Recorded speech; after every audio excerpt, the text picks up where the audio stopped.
All these voices.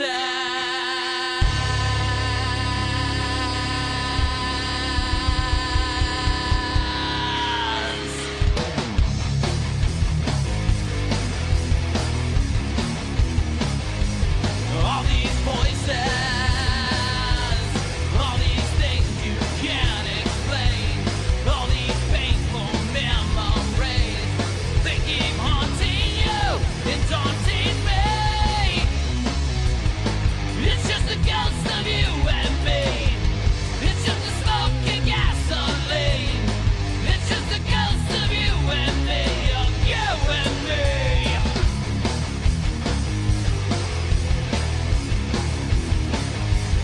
All these whispers,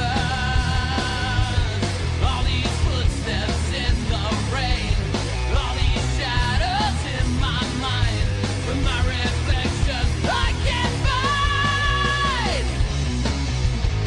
It's just a ghost of you and me. It's just a smoking gasoline. It's just a ghost of you and me, of you and me. Don't let them take you away.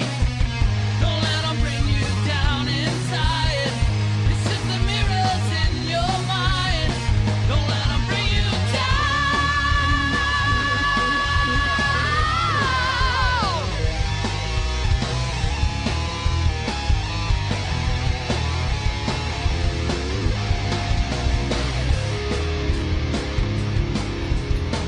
Hello everyone and welcome to another episode of Staring into the Abyss.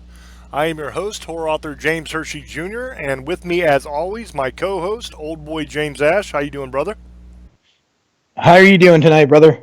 Misfits, sugar ladies, and demon hunters. What's up? Tonight's show is going to be kind of crazy, to be honest with you. It's going to be a good one. Tonight we are doing the Chupacabra. And the Chupacabra is a crazy, crazy tale, and it is a very confusing tale as well. The problem with the Chupacabra is there's just so many different versions of the Chupacabra. You have the original version, which comes out of Mexico. The first reported sighting that's documented is in '95, but there are tales of this thing all the way back into the 1800s in Mexico. And probably before. I just don't know about it, but probably before, I would imagine. So you have that. That is like a reptilian-looking creature with spines on its back, and it looks like a little reptile, alien-like creature. It's like a humanoid form. It stands upright. It's like a tiny little guy, 3 or 4 feet. And then you have the American Chupacabra, which is started out being seen in Texas, and it's spread all across the West. And this thing looks like a dog with a giant head. I don't know if anybody's seen it, but there's footage on YouTube of a police cruiser where they spot one of these things running down the road. And it's, just trotting along with this cartoonish looking oversized head. And there's a lot of reports of that creature. Now, what that is, a lot of the experts say, is a coyote which is suffering from mange. But there have been DNA tests that have come back inconclusive, and they don't know exactly what the hell it is. They don't know whether it's a new species of dog or if it's some new creature that's never been discovered. And, there's all kinds of theories on this thing. There's even theories that it might be an alien, which is kind of interesting and fun as well. We'll get into that. And then there's also Chupacabra that are starting to show up in Asia and in Russia and the Ukraine, which is also extremely, extremely interesting. So this is going to be a fun one to do, but it's going to be a tough one to try to unravel because, as everybody knows on this show, we like to give you a whole bunch of information, a whole bunch of evidence, and then we like to try to come to some kind of conclusion to whether we believe that this creature actually exists or not. I think with the Chupacabra, that's going to be interesting and fun as always, but it's going to be a lot more challenging than a lot of our other shows because there's just so many different versions. I want to get first into the alien theory. And oh boy, I want you to tell the audience a little bit about this alien theory because you were telling me about it earlier and it's very, very interesting. They think there's it could be an alien because the way it kills things It's like an upside down triangle with 3 holes. Like it kills like cow, goats. That's why the name El Chupacabra, in Mexico they call it, and means goat sucker. The way it's like a perfect cut in some of these cows' necks and goats and deer, even kills deer, dogs. It's too. How do they say that word? It's almost perfect for some creature just to cut it with its teeth or their claws. It's almost impossible. So they think it might be the alien theory that the aliens are killing some of these animals with their technology, because some of the animals are missing their genitalias and they're cut perfectly at a perfect angle only, and it's something even our surgeons can't even do. It's just perfect almost, and it looks like a laser cuts them. But then there's some with it has their necks torn and cut like a creature got them. I wouldn't say monster. So, God, there's so many theories on this creature, and like James was saying earlier, I don't know. I've heard the alien. They think it might be an alien, a creature that was an alien hybrid that the military in Puerto Rico in the 1900s were doing experiments with aliens, and they made this creature, and it's running around killing and terrorizing Puerto Rico, because they've had sightings even before 1980, 95. It was actually in 87 was one of the first documents of it, and it's even before that. They said the military was doing a lot of experiments in the 30s and 40s in Puerto Rico. So they think maybe the military did something, or the whole alien theory was, it could have been a hybrid. So I don't know. There's so many stories, James. I don't know. I mean, it could be an alien. It might not be. Like I said, but that's the theory on the alien, that aliens are doing it, and they're blaming the Chupacabra, but it's really the aliens are doing it, or it's a alien hybrid, because the whole with the spikes, and it looks like a reptilian kind of creature. So I don't know. That's what I've got from it, and what I've studied from it. See, there's a very interesting theory that kind of goes alongside that a little bit. There's a theory that the Chupacabra is actually a human animal chimera that was created by the government. Okay, it's well documented that government scientists are doing all kinds of crazy ass experiments on animals. They're mixing different animals together. They're breeding them together, and they're genetically modifying them to make new animals. That's been proven. It's documented already. It's not widely known and not widely accepted, but it is 100% true. And you have many examples of these mixed species on Earth right now, like the liger. Okay, it's part lion, part tiger. Yep. But one of the theory is that this creature originally was something that was created in a lab, possibly for military purposes, and either escaped or was let out as a test to see what it could do, you know what I mean, and just kind of skipped town. And now the thing's running loose, and life always finds a way. So even if they were to make this thing so it couldn't reproduce as a safety measure, it's still going to find a way. You know what I mean? Because life always does. And that's the theory, is that this thing is actually a creature that has been created by the government for use in war, and it somehow got away, and now it's running loose and tearing stuff up. Now, it can't be just a single creature, because you have sightings of this thing all over the world. So it has to be multiple creatures that are breeding. You know what I mean? It has to be, if that was the case. The alien theory is extremely interesting as well, because if you see the artist mock-ups of this creature, of what the eyewitnesses have described, I'm not talking about the people in America that are describing what looks like a dog with a giant head. I'm talking about the actual people in Mexico and in Puerto Rico that are describing this thing. It looks like an alien. It looks like a tiny little reptile creature with big giant eyes and spikes going down its back, but it stands upright like a man does. It's just a lot smaller, and it has like hands, but on the hands are very sharp, very wicked looking claws. So it would definitely fit the description of an alien. You know what I mean? It looks a great deal like what the reptilians are supposed to look like, with the exception of the back spine, Yep. with the spikes in the back. That's a little bit different. But it does look a lot like a little alien creature. So that's a very interesting theory that just might, be the case. Another thing it could be is just some holdover from another time, from, the time of dinosaurs or something like that has managed to survive and avoid detection. That sounds very unlikely to most people, but when you really think about it, that's entirely possible, because we've already found creatures that we thought didn't exist that now we know do exist. Like the coelacanth, for example, washed off on the coast of Madagascar. Scientists thought that the coelacanth went extinct in the time of the dinosaurs. Okay, that creature is millions of years old.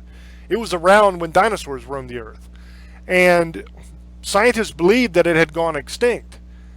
And then all of a sudden one washes up on the coast of Madagascar and they think, oh, well, I guess it's not extinct. You know what I mean? So it's possible. Now, with a land creature, it's a little bit more difficult for it to be around and no one notice it than it is for a sea creature, because we don't know much about the ocean. I mean, in all reality, there's so much ocean, and we haven't been very deep, with any kind of regularity to where we can say what's down there. But with land, we've explored a lot of it. But it is still possible for a creature, if it's intelligent, to avoid us for a long, long time. I mean, look at the case of the silverback gorilla. That avoided us for thousands of years until we finally found him down in the Congo. That was another creature that they said didn't exist until it did. And so that's kind of the track record that science has. So whenever we look at one of these kind of creatures, first off, we have to recognize the fact that it is not a ghost. It is a biological creature. Now, whether it is alien, whether it is created in a lab, or whether it's just some creature that has been around and we just never knew was here, it's still biological. So it's something that actually exists. You can reach out and touch it. It'll bleed, it'll die. I guarantee it'll die. So there has to be a breeding population in order for this thing to survive. And in order for there to be sightings in as many places as there are sightings in. It has to be more than one creature. It has to be a breeding population that can sustain itself throughout time. So I think there's a very good chance of actually one day finding one of these things. And we've had a lot of them turned in. Especially in America, there's a lot of them that ranchers have killed, and they have turned in to universities and scientists to try to find out what the hell this thing is. Now, they did DNA testing on one that they did down in Texas, that a ranch in Texas did. And they sent it off to the university, and they did testing, and they said that it was a coyote that was suffering from mange. They had other testing done on other examples in America of the Chupacabra, the one that looks like a dog, basically. And they came back as an unknown animal. So we have some cases in America where it is simply a coyote that suffers from mange, or some other kind of animal that is suffering from mange, which causes it to lose its hair and get all deformed looking. And DNA says, okay, that's what this is. It's not some unknown creature. But we also have at least one that I know of that's been documented case where they don't know what the hell it is. They did the DNA testing on it, and it came back as inconclusive. Or not inconclusive, but it came back as unknown. So they got a DNA sample. It tested that they had DNA, but they just can't match the DNA to anything that they have in their database, which means it's an unknown creature.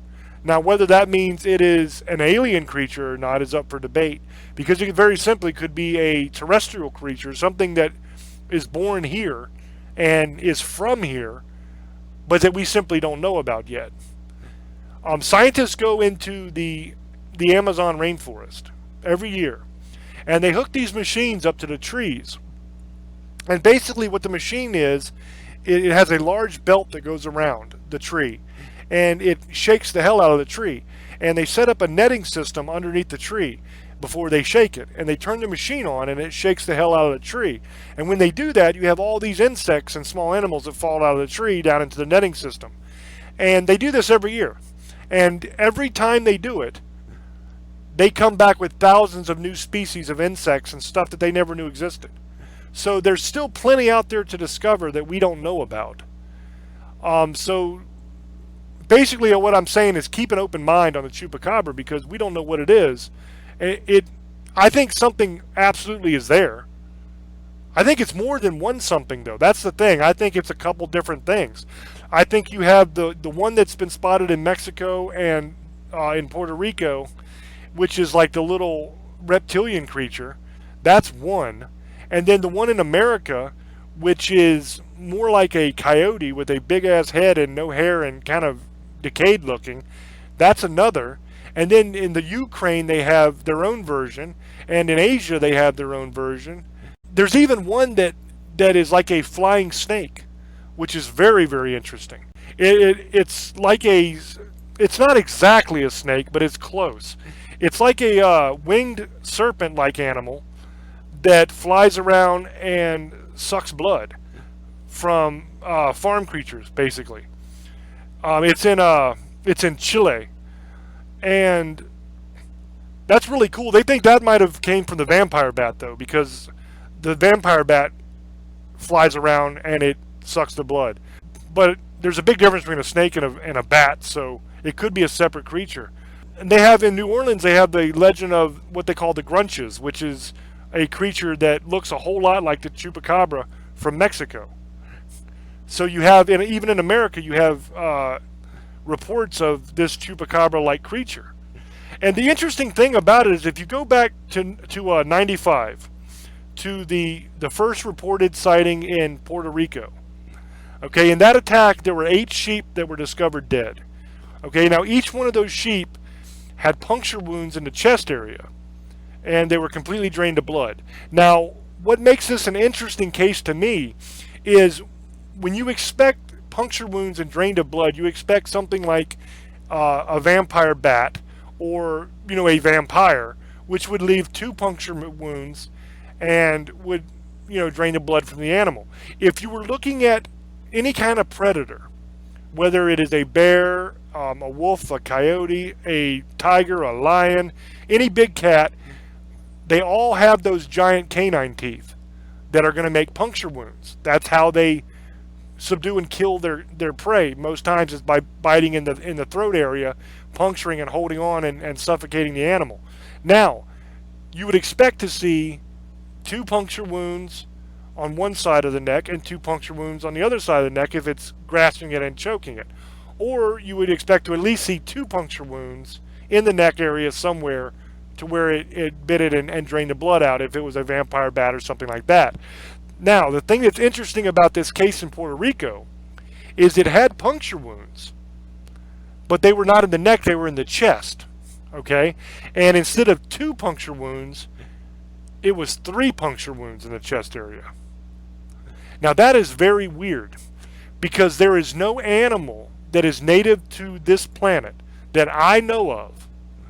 And I know maybe some zoologist somewhere is going to listen to this and say, ah ha ha, the North American flipping flamingo bat, whatever. But as far as I know, there's no animal that will create 3 puncture wounds side by side and drain the blood out of anything. Okay, that is completely foreign and new to me. Because in all the vampire bats, you have 2. Okay, and all snakes you have 2, and all big predators you have 2 canines. Now you have 4 total teeth, but your top 2 canines are your longest teeth in all your predators. You have the bottom canines are slightly extended for grip, but they're not as big as the upper canines. So the 2 dominant holes are going to be the 2 upper canines, which are going to just leave 2 holes. So to have 3 side by side like that is very strange to me, because I don't know of any animal that could do that. They could leave 3 puncture wounds side by side like that. I mean, that's just very, very strange. Do you know of anything like that, old boy, that could do that, or do you agree that that's kind of weird?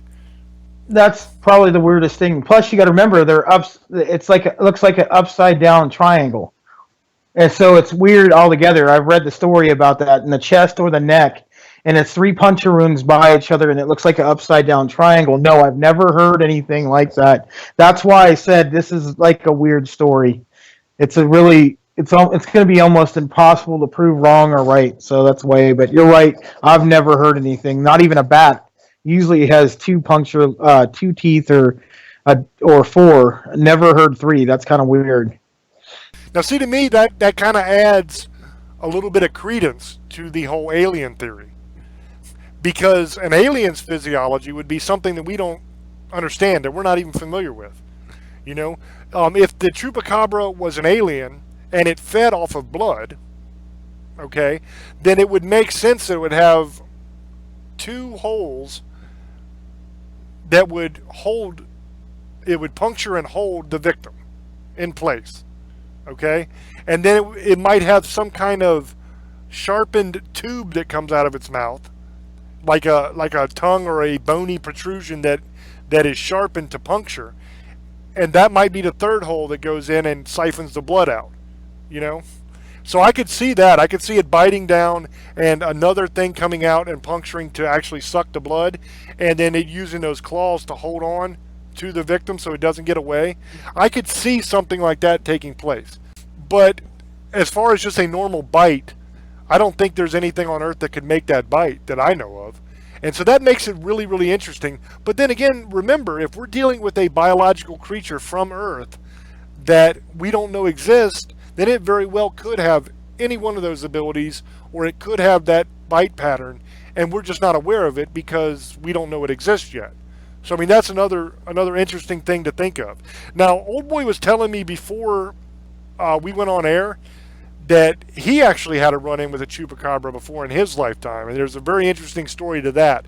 So I want to make sure that we get to this. That's why we're doing it early, because we get to talking sometimes and we end up talking the whole show away. So I want to get to this right now and have Old Boy tell his story, because I really, really want to hear it. Okay, thank you, audience. Just to let you know, the El Chupacabra is also 3 to 5 feet tall, and here's my story on it. I've always heard about it because I live in Southern California. I live about 2-3 hours away from the Mexican border by Tijuana. So, since I grew up, I've always heard about the goat sucker.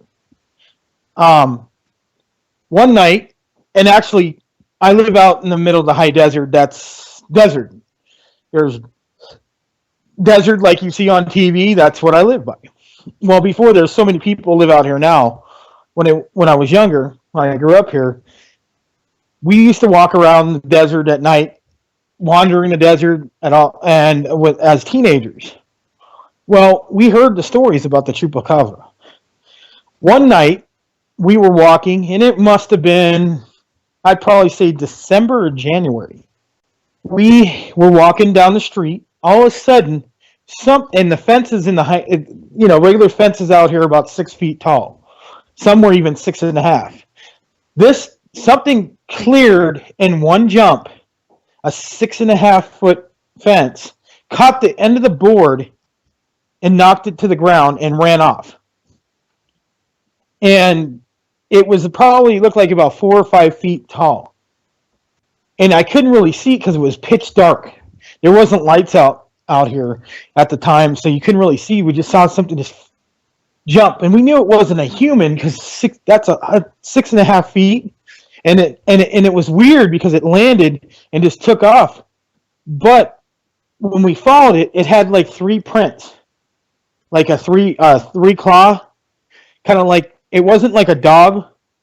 It had like 3, it looked like an ostrich in its foot, like 3. Like a print like that. It was weird. It was pretty big too. So another time I was walking through the desert, my friend had walked away and I was walking by myself. Something I could tell was following me. I didn't know if it might have been somebody out in the desert too at the time, but this thing was huge. I mean, not huge at all, but it wasn't huge is what I mean. It wasn't like 6 foot tall, or it was like 5 foot.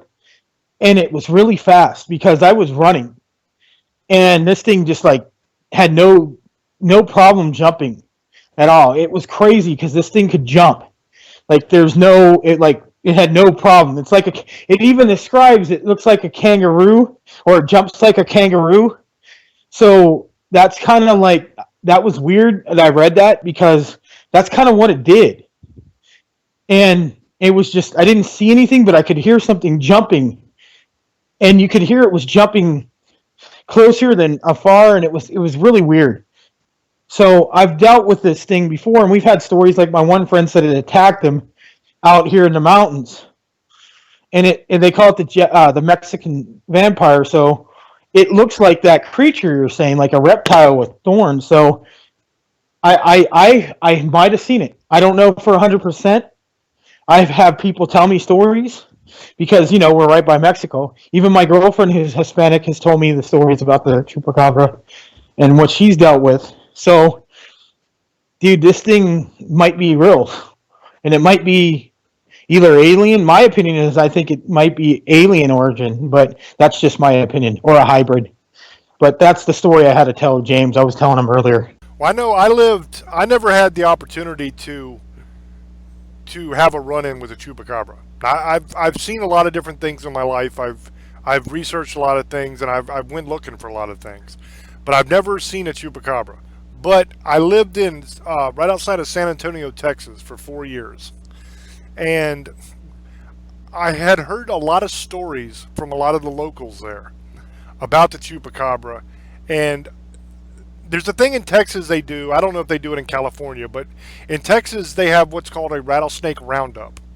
Now, what that is every year they go out and they catch a whole bunch of rattlesnakes, and they bring them back and they sell them at the rattlesnake roundup. Now, at the rattlesnake roundup, you have people that are cooking snake meat, and you can buy yourself some rattlesnake to eat, and there are also people that are buying rattlesnakes for research purposes. And then there's the people that are buying the rattlesnakes to make hat bands and belts and shoes, all that kind of stuff out of it. So the stories that I heard came from a couple people that I knew that did that. Every year they would go out rattlesnake hunting, and they would take their stuff to the rattlesnake roundup and sell it, and it was like a big festival and everybody had a great time. They told me that they were out hunting for rattlesnakes, and the best possible thing that can happen to you when you're hunting for rattlesnakes is that you find a den, which is basically just a little hole in the ground, and rock usually is where you'll find them.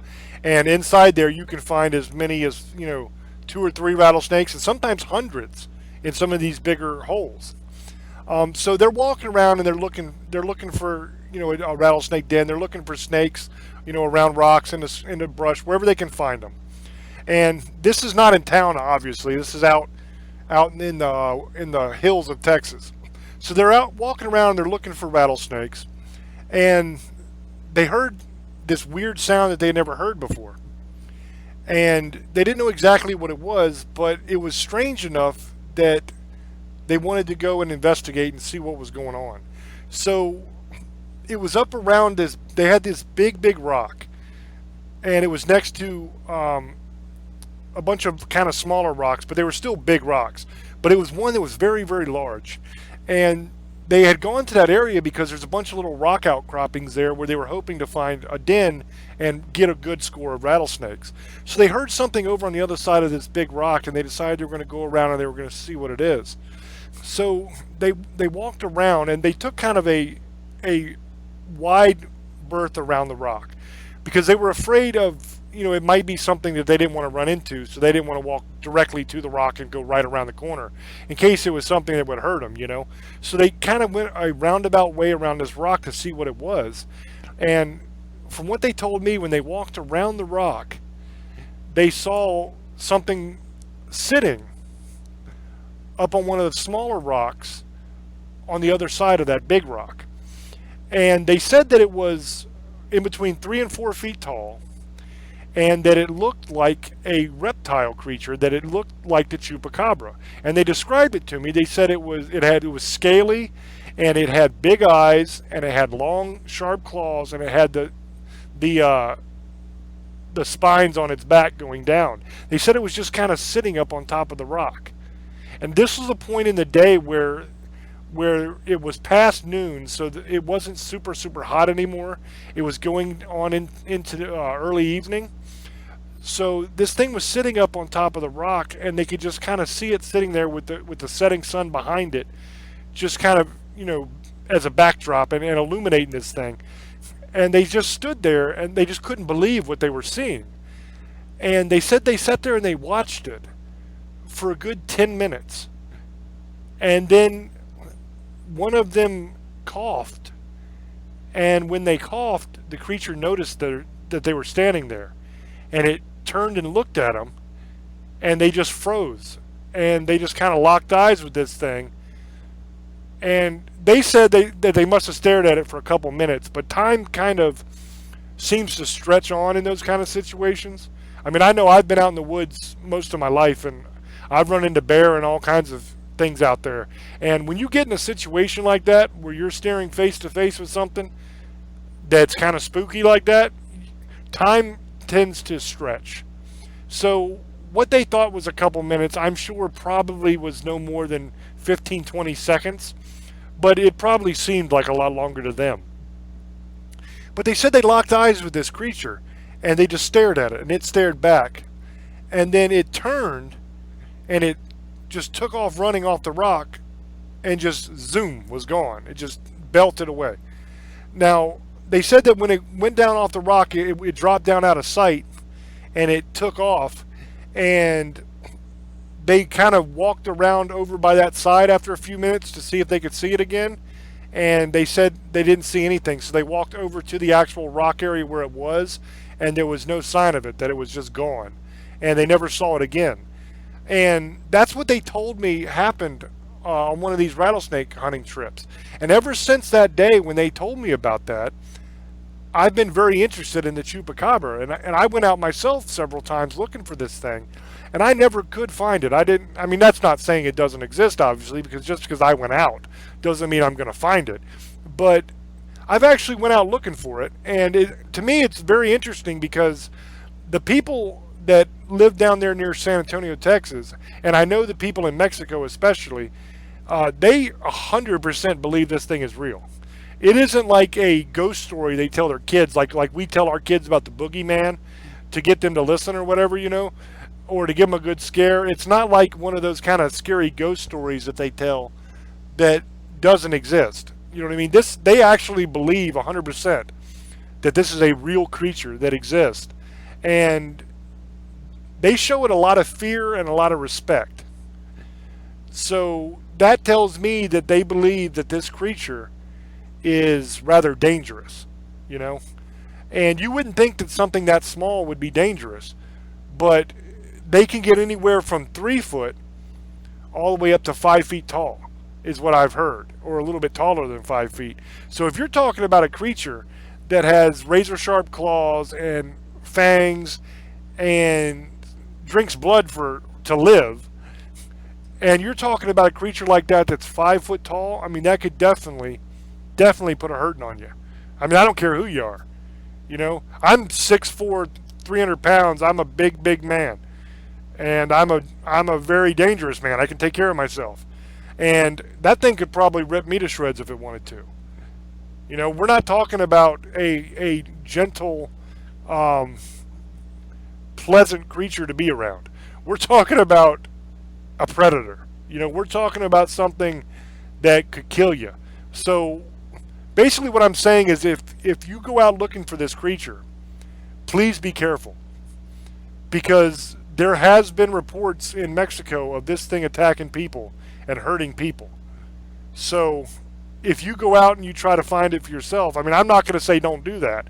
I always encourage people to go look for these creatures themselves and to do the research themselves and to try to find it, because who knows, you know what I mean? One of you guys that are listening right now might be the one that actually finds this thing someday and gets a really good photograph of it, or manages to bring back an actual body that science can look at and examine and determine what the hell this thing is. You know what I mean?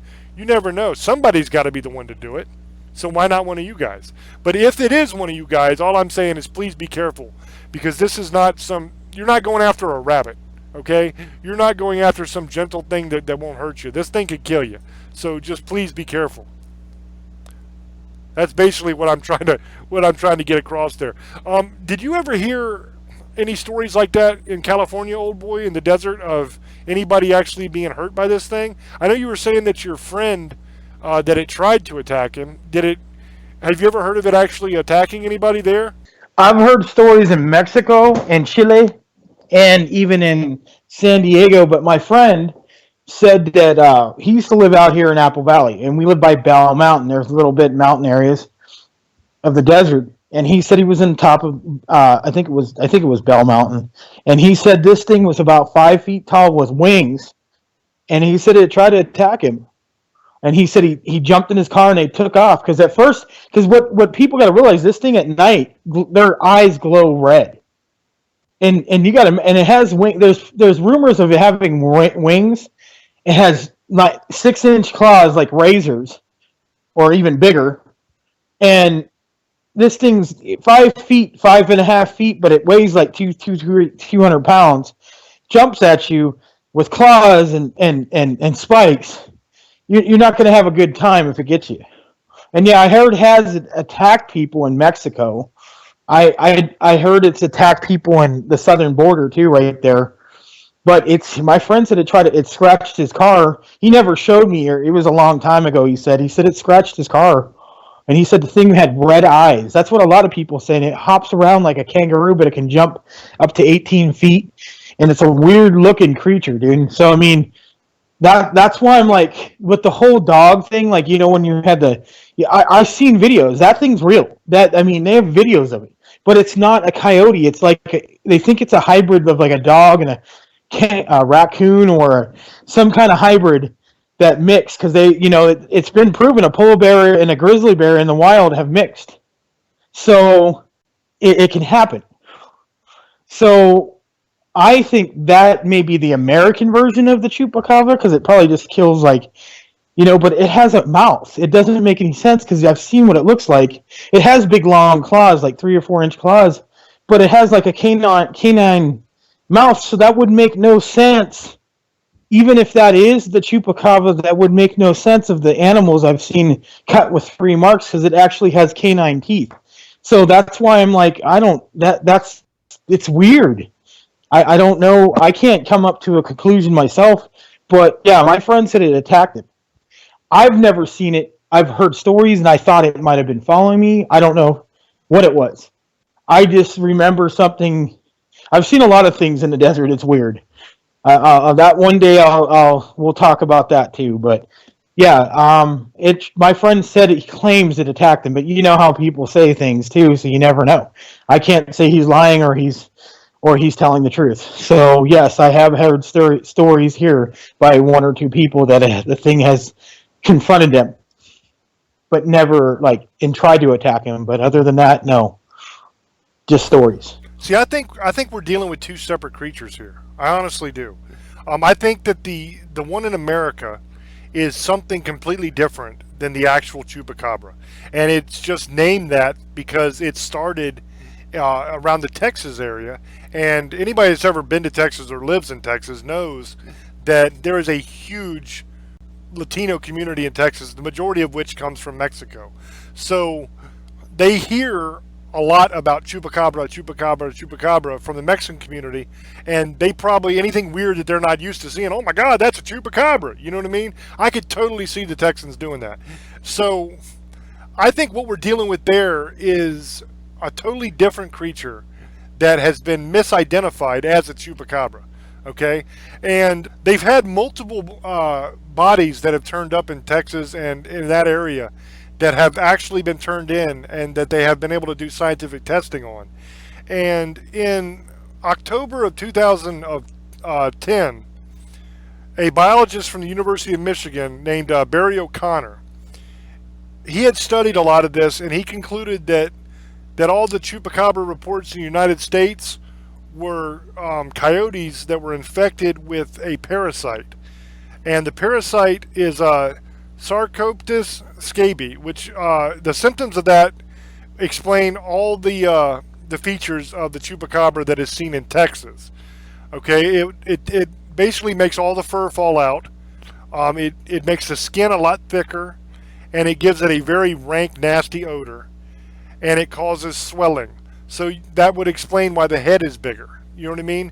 Than a normal animal. Now this particular parasite does not only affect canines. It does not only affect coyotes and dogs and wolves and stuff. It can also get into pretty much any mammal. So it can get into raccoons, it can get into rabbits, it can get into squirrels, it can get into whatever. It can even affect people. Okay, if there have been cases where people have contracted this parasite and it has made them ill and messed them up as well. So I think what we're dealing with in America, in Texas, in that area, is we're dealing with local wildlife that has become infected with this parasite. I mean, the overwhelming majority of the cases are local wildlife that has been infected by this parasite, and it causes it to look crazy. I mean, I've seen these animals that have been turned in. You know, they look like something out of a movie. It's insane. I mean, they're hairless. Their skin is like gray and ashen looking, and they're just real sickly looking, and it's really, really bad. And that's the effects of this parasite, is what that is. Now, you do have that one case in which the DNA evidence found that it was an unknown animal.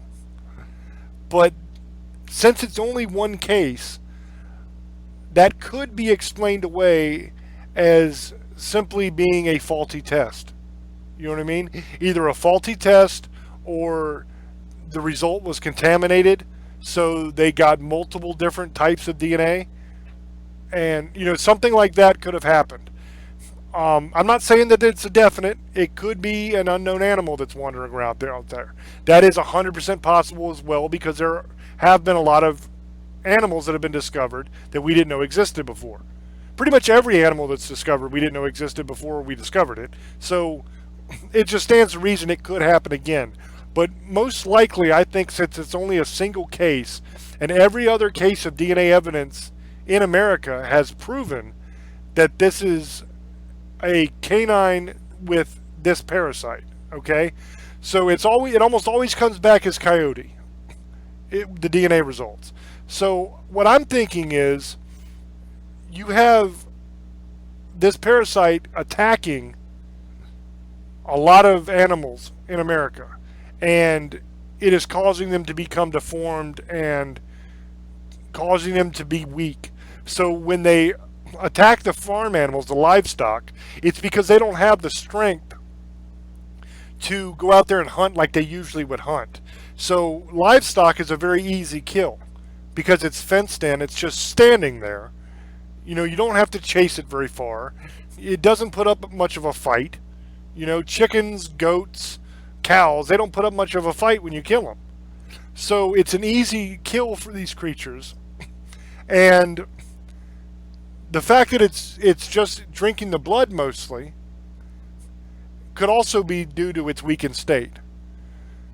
And I think that the single DNA test that they have that came back as an unknown animal, I think most likely that is a faulty result. That's what that is. That's either multiple types of DNA or some kind of contamination in the sample, which caused a wacky result, or just simply a weird result. I mean, that happens sometimes. You know, DNA is not 100% perfect. You do have cases where the result comes back wrong, you know? So I think that's what we're dealing with in America. It's definitely a whole lot different than the actual Chupacabra of lore that comes from Mexico and Puerto Rico and that area. The one in America is a completely different creature. It is not a humanoid at all. It is not reptilian looking. It does not have the claws. It does not have the spines on the back. It does not have the fangs. It has none of that. It basically looks like a dog or a coyote with a giant head, without any hair, and it looks, honestly, if you want to know the truth, it looks like it's about to fall over dead at any second. I mean, that's what these things look like. They look like they've had a rough patch. Okay, they look like they've been on a 3-month bender, and they're about done. If you've seen any of the video or any of the pictures of this thing, it looks bad. You know, so that also tells me that it's some kind of infection or sickness that we're dealing with here, most likely, because the animals don't look like they have a whole lot left to go before they're going to be dead. You know, they look like they're falling apart. So I think that's what we're dealing with. We're dealing with multiple animals. The original Mexican Chupacabra, that's the only Chupacabra that I actually would consider a real Chupacabra. the one that's in Mexico, the one that's in Chile, the one that's in Puerto Rico, the Latino Chupacabra. That's the one that I believe is the true Chupacabra. I believe that the one in America is a completely different creature, and I don't really know what to make of the creature in Russia. That's a tough one for me because it's not exactly like the Chupacabra from Mexico, but it fits the description. It's close. Okay, they have it happening in Ukraine and in Poland, and even in Moscow, in that region of Russia. There's like a bunch of birds and different animals that have been found dead, and they have strange incisions on them, and they're completely drained of blood. And here's the weird thing about it, though. They say that the creature looks almost like a kangaroo, but it has a crocodile head, which is really weird. But that could just be, their way of describing that it's reptilian looking as well. So it might be the same kind of thing. Although a crocodile head is a lot longer than what the Chupacabra we're used to seeing. But the interesting thing about the Russia cases is there are actual reported cases where it has attacked humans. Now, it hasn't really done a whole lot of damage to the humans because they've been able to get away. But there has been multiple cases reported in Russia, in the Moscow area, where human beings have been attacked by these things, and they've managed to escape. Now, another couple really interesting things about the Russian Chupacabra is that it leaves tracks, but the tracks are like a vanishing line of footprints. Okay, so you have footprints that go off and then they disappear. So basically what it looks like is like the creature takes off running, jumps, and flies away because the tracks just stop and there's no place that they went. So that tells me that this creature from Russia most likely has wings and can fly as well. And another very, very, very strange thing that I just can't really reconcile with any of the other Chupacabra stories out of the one from Russia is that sometimes when it kills and drinks the bloods of a lot of animals, it will arrange the bodies in a certain way. Instead of just leaving them lay wherever it kills them, it will stack them up, either by color or by size, and it will build pyramids with them.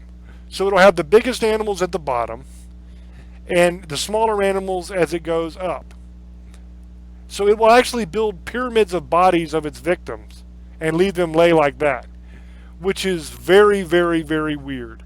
Now, I don't know of any animal that would do that. That makes absolutely no sense to me, that there would be a normal animal that would stack the bodies up like that. Now, that does not happen, to my knowledge, in Mexico or in Puerto Rico or any place else. I think that's something that only happens in Russia. So we might be dealing with a third kind of creature here as well, because it looks a little bit different than the Mexico Chupacabra. It has the crocodile head and it looks kind of like a kangaroo, where the one in Mexico doesn't have the long snout of a crocodile. And also the stacking body things, that to me spells out intelligence. Okay, you have to be an intelligent creature to be able to stack up bodies in a pyramid shape. You know what I mean? At least smarter than a normal animal is.